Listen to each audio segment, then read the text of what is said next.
Hey, it's Tpok. I am in True Remembrance. We left off in Rook's perspective. It's an interlude, so it's not really a true chapter, I guess. Don't really remember what... Oh yeah, he said we used to hate each other's guts or something. Really? Really? What, you want to hear more? I think so. For a moment there, I thought she was going to give up. So much the better, though. So much the better. Alright, this is going to be a long story. First things first, let's clear off lost plates and silverware. Oh, and how about a... what? Digestive. Hot milk would do. And coffee for me, of course. Now I gotta think about how to say this. It's all ancient history, after all. You probably won't believe a word I'm saying, but I used to be real high class. See, you don't believe it, do you? Well, it doesn't matter to me either way, so don't worry, I won't get mad. Anyway, in our province there wasn't a single, and I mean not a single person who didn't know of us. I was the sole heir. Can you believe it? I wasn't a very nice guy back then. Not nice? Yeah, I did all sorts of things that I shouldn't. See, no one could tell me no. And even if something broke, like a car or a law, I had money coming out of my ears, and then there was my family. You'd be amazed by how many problems go away when you're rich and famous, kiddo. Anyway, I had enough of that seriously cramping my style, you know? I wanted a path of my own, a different one. I was such an idiot, huh? But you know what really sucked? I had talent. I had the skills to do just about anything I set my mind to. I was totally fearless, wasn't afraid of anything. Succeeded in everything, filthy rich. That's why no one ever got mad at me. No one ever punished me. No one ever set me straight. But then... the day I turned 17, a black car stopped at our estate. Bunch of government agent types, black suits, goons, you know. They brought a message from the powers that be. Your son has been found to have high mnemonicidal potential. We will take over his schooling and training from this point on. You know what I thought? That this was bound to happen. That this was awesome. Mnemonicides are the creme de la creme. The elite, the professionals that every mom wants her son to grow up to be. So I thought it was obvious. After all, how could a brilliant genius like me not be selected? That's not very nice. As I said, I wasn't a very nice guy back then. But to be honest, honest to God, that's really what I thought back then. Now, everyone knows, once you become one of us, you're not leaving this town. But my family never stopped me. They were overjoyed, so proud to have a mnemonicide in the family, you know. So I came to this here town, my head held high and all. That's when I met Blackiris. That's right, kiddo, he and I were classmates. I see. So you became friends then? Not at all. Exactly the opposite, can you believe it? Now people get picked to be mnemonicides all over the country, and they all come here. All shapes and sizes, all ages, men, women, children. Like Blackiris and me back then. He and I, we were probably the closest in age among all our classmates. But we never talked much. And why? Because I didn't like him. No interest in him whatsoever. See, I came to be a mnemonicide. I didn't come to make friends. I was gonna be the best there was, just like always. But you know what? Even I had to admit, Blackiris blew us all out of the water. But he doesn't put on a big show. He just does his thing and all quiet-like, so nobody noticed. But you, on the other hand, you put on a big show, every day. Hey, can you blame me? I like the spotlight. I like being the center of attention. I like being admired. Anyway, at some point I decided Blackiris was my enemy. No way was I going to lose to that chump. No, valedictorian honors belong to me. Around that time, there was talk that one of our classmates was an Omega. Class Omega Mnemonicides. Now, what do you think? Can we say much about them? No one's ever seen one. There's no mention of them anywhere in our official case files. They're myths, or they're ghosts. I knew of Anilye. After all, who hasn't heard of Anilye? The Alpha of Omegas? But I had my doubts. Did he really exist? I'd never met him after all, and the only record anyone had of him was his books. Talk about fishy. Anyway, we were ranked according to skill. Alpha, Beta, Gamma, Delta, Epsilon, in order from most to least powerful. We are all rivals in that, so to speak. But an Omega here among us couldn't believe it. More likely, I was petty and jealous. No freaking way anyone was going to be better than me. I see. Yeah, I can look back on it and laugh now. It's okay. You can go ahead too. Anyways, where was I? Oh yeah. So I got a few of my peeps together in order to find out who this Omega was. Now, we knew that guests could only leave this town via the 8th Street gate, which meant if Omegas existed at all, they'd have to come there. And after all, your memory can't be completely erased until you have an Omega do it, you know? So we snuck into the guard post. 'Twas child's play. The guard on duty was a classmate of mine after all. Then we hid there and waited until nightfall. We were going to wait till the military police changed shifts and slip out of town entirely. And out there, we'd find out whether Omegas exist or not. Besides, I wanted to make a fool of Blackiris. His guard shift was up next, after all. That's low. Oh, come on, little lad, don't be like that. We were young and dumb, you know. Me in particular. Anyway, things didn't go to plan, at all. Now that I think about it, there was no way the plan would have worked anyhow. The guard's post was completely locked down after dark, you dig? We were totally trapped. No way to get out, and no way to get back into town either. Talk about stupid. I totally lost it then. If they found out what I'd done, I was going to be expelled.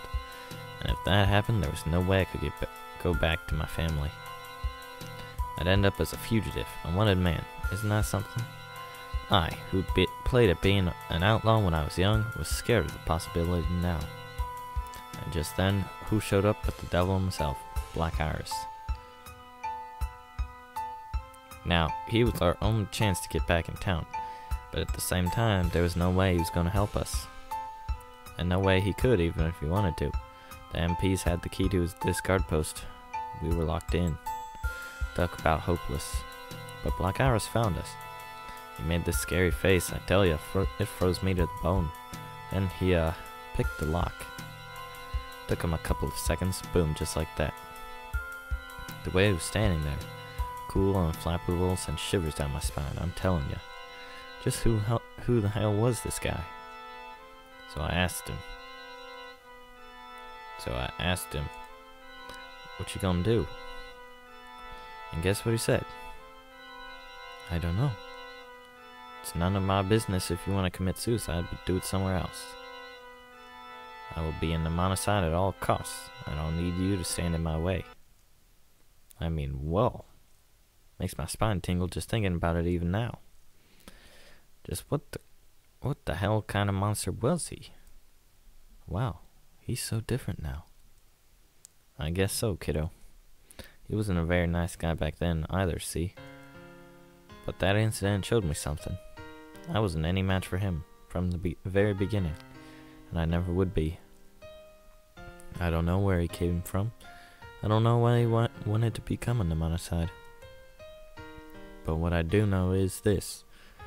There was no way a lazy fool like me who was skating by on his talents could ever rival him.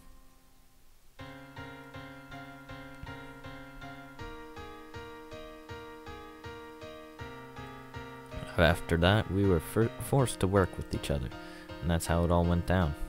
Got all that, little lady? We actually don't like each other that much. But now she's shaking her head and smiling at me like an angel. No, he thinks of you as a friend. He just acts otherwise because he can't help it either. He doesn't say yes, doesn't say no, doesn't say what he likes, doesn't say what he dislikes. In that sense, you're much more grown up than he is. I suppose. I do wonder though, why does he do all that to himself? I shrug for her benefit. She laughs right on schedule. Man, she's cute. Cute as a button. So cute it kinda sorta made me wanna what? What? Our competition isn't over yet, not by a long shot. The story I told you, that was just a mulligan. See, if you're gonna play at all, you don't screw around, you play to win. Yeah, that's what I'm talking about. I'm gonna live my life the way I want to, and someday I'll be much happier than he is. That's how I'm gonna win. So let's cut to the chase, shall we, little lady? Wanna become so much happier with me? I can see her eyes go round as saucers from across the counter. I mean, any other normal person would realize I was a joke and laugh it off. But no, not a little law here. She takes everything so seriously. You know what else I find is fun to watch? The way her cheeks are getting redder and redder. Alright, time to move in for the kill, except, who's that at the door? Oh, dang it. Just what do you think you're doing? Blackiris looks none too pleased. He's got powder snow all over his coat, so it started again. What do you think, man? I was confessing my undying love for her. Think I got rejected, though. Good for you. La, are you okay? Yes. Now, little La, remember, your lips are sealed, right? I wink, and sure enough, La blushes right before nodding back. What were you talking about? Sorry, top secret. Uh-huh. La looks all cute now, smiling and laughing. Blackiris, on the other hand, just looks kinda disgruntled. I'll take it. A little pointless victory is better than none at all, eh? Man, 'twas easier than I expected. Alright, kids, it's getting late, so you better be heading home. Be careful out there, you hear? The roots are getting real bad. Wouldn't want either of you to slip and fall. They're walking down the street, both of them. La stopped to say goodbye to me while Blackiris strode outside, but now she's far ahead of him. Hopefully she won't fall. To me, and all the world, they look like lovers. But they aren't. They're a guide and his guest. That's really too bad, don't you think? He was a scary guy back then, Blackiris was. Always glacial, always mad, murderous even. But he's not like that anymore, not these days. That isn't because he's gotten nice all of a sudden, though. It's just that he's not interested in any other people or himself. It'd be so much better in some ways if she weren't his guest. That's the truth, straight from God's mouth to my ears. But that'll never happen, will it now? She has the right to have her psychic corrosion erased, to leave this town, to walk out into the world, to be happy again. Oh well, no use thinking about this. Might as well tidy up. Gotta put these files back where they belong. But wait, there goes the doorbell. Got a new customer. Never seen her around these parts before. Who is she? And she's totally beautiful. Happiness, huh? Maybe this is the way it goes. Wow, okay. Oh, so I straighten up, put on my best smile, and I turn to her and say, welcome. Okay, interlude over. To be continued.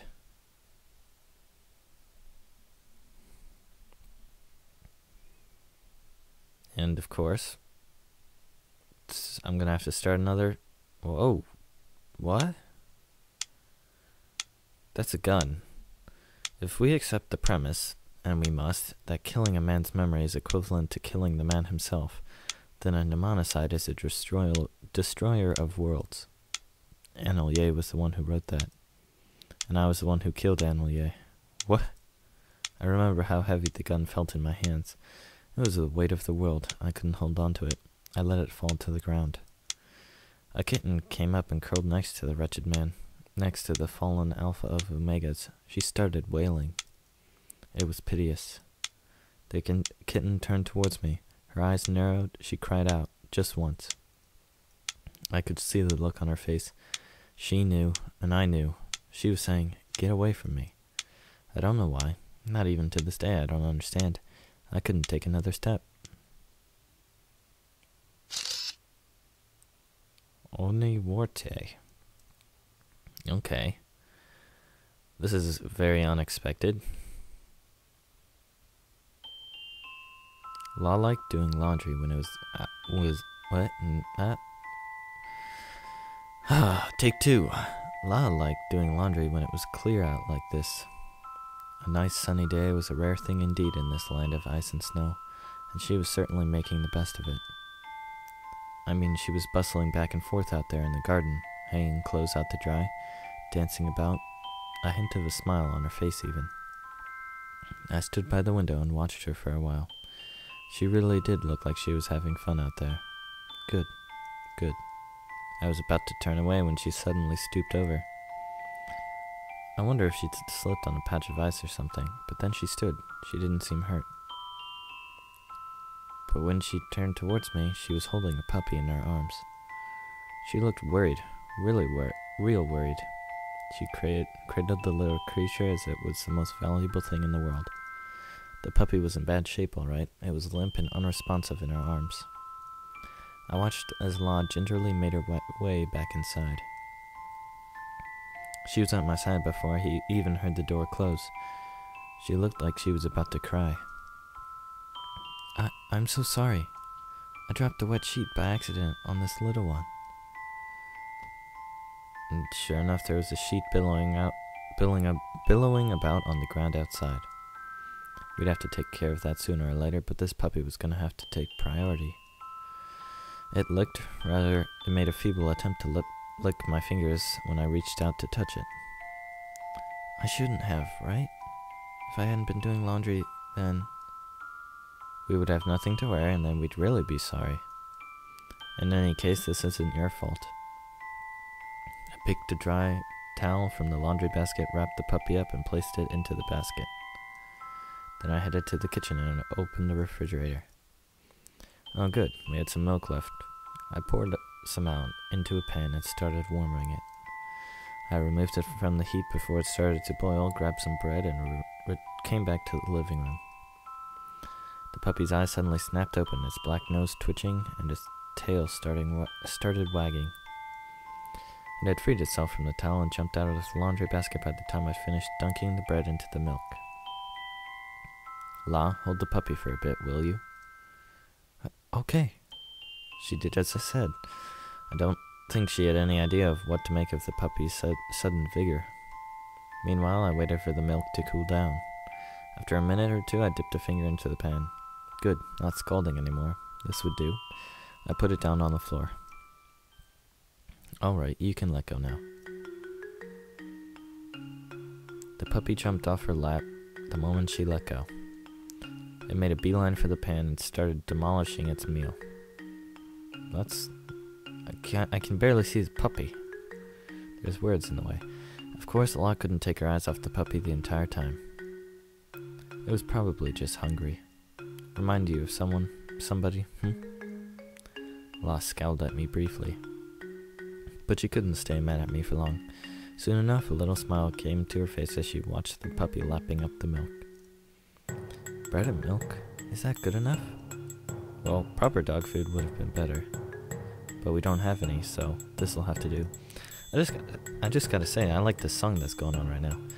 But I'm gonna have to stop it here, so yeah. Thanks for watching.